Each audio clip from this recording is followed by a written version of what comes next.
Hey, what is up guys? Welcome back to the channel. My name is Dylan, and today we're talking about Stray, an indie title that came out for the PS5 earlier this year. I just wrapped it up yesterday. My wife and I we kind of split time 50-50 on it, and I want to talk about it because I thought it was really good and I had a great time. And also I should mention the gameplay that you'll be seeing on screen is split up between myself and my wife, so I'll let you guys see if you can decipher who it is that's behind the controller during any given scene.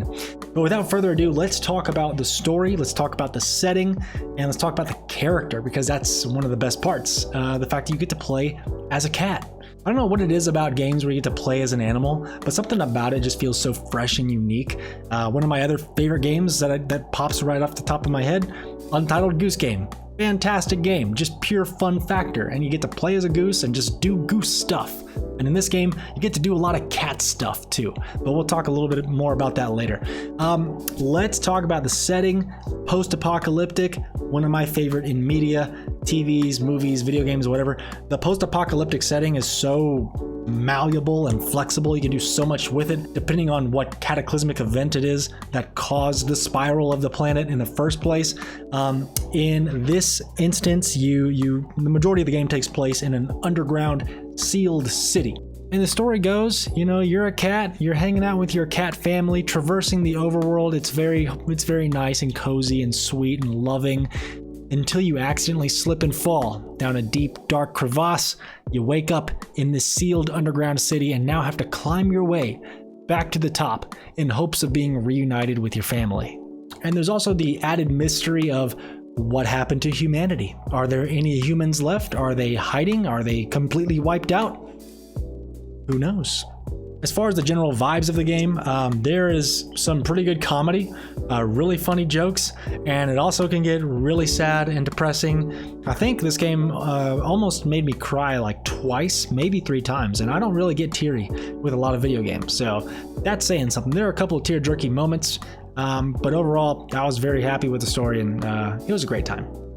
Next, we'll talk about the gameplay. It's kind of interesting because it looks like a 3D platformer from the outside, but really it's much more of a puzzle game with a 3D platformer coat of paint.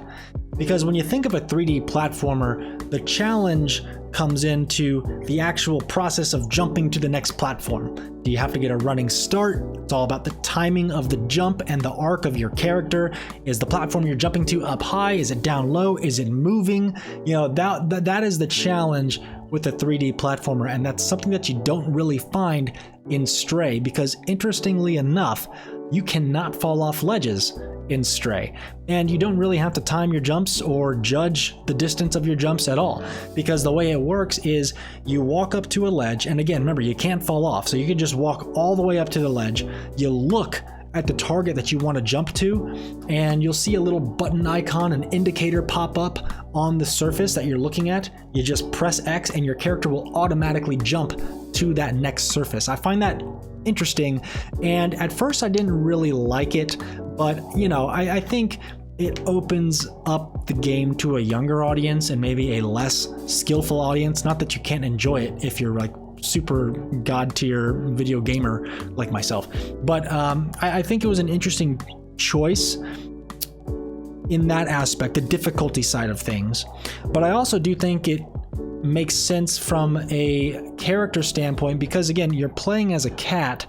Cats themselves are extremely nimble, very agile, have great balance, and I think that is part of the reason why your character literally can't fall off a ledge, because you're playing as a cat. Like, cats don't do that.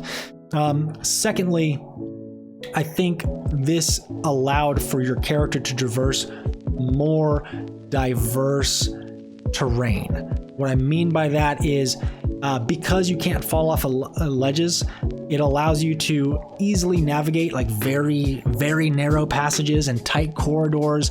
There's times when your character is like walking across a very skinny, teeny tiny pipe that's arching across an alleyway, or you're jumping from air conditioning duct to air conditioning duct, walking on windowsills, really, really small, teeny tiny surfaces that would probably be impossible for a player to walk on if it was your average 3D platform. But again, because you're small and you're a cat, you're super agile, great balance.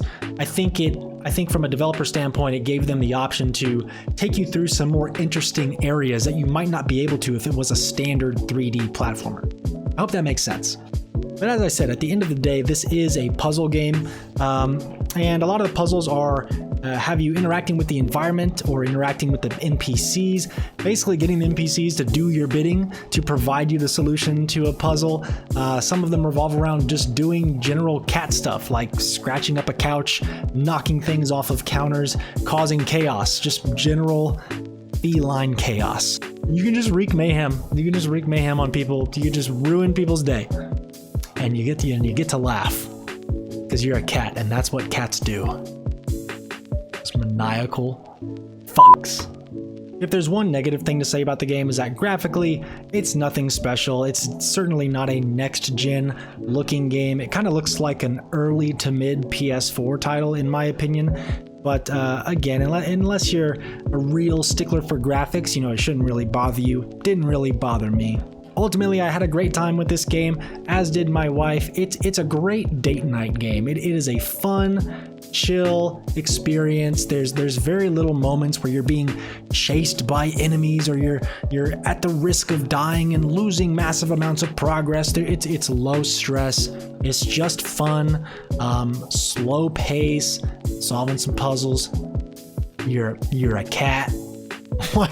What else do you want? It's probably going to be awesome if you want to play with a child or a little brother, little sibling, something like that. So something to keep in mind. But guys, this is a quick, short little review, but I wanted to talk about Stray. God of War comes out tomorrow. Hope you guys are excited. I'm very excited. But if you liked the video, please like, subscribe, share it around, comment below. Have you played Stray? Did you enjoy it? And I guess I'll catch you guys on the next one. Peace.